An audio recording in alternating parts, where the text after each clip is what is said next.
I'm here in the parking lot at the Hampton Inn and Suites here in the Heights in Houston. And there's that Denny's next door, but this is the parking lot. There's a gate here for the parking lot. That gate's closed. The other gate's open right now. And there are multiple entrances, so if you park, you can go into one of these side doors, which is convenient.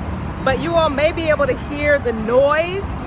There's a train that's going by over here. And then there's the highway traffic.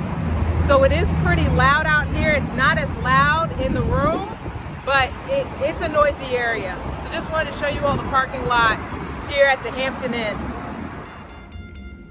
All right, hi, getting ready to check out from the Hampton Inn here in the Heights area of Houston. I just wanted to add a couple of comments while I'm still here. There is, you may or may not be able to hear, there is a railroad track on this side of the building that I can hear, but I did not have trouble sleeping with the railroad track noise, but really this hotel is between a railroad track and a highway. So if you are a very light sleeper, that noise could be a bit disturbing. But depending on how you sleep, you may be able to sleep through it. I would say this is a fairly average Hampton Inn by Hilton. And depending on if you have a need to park, there is free parking here.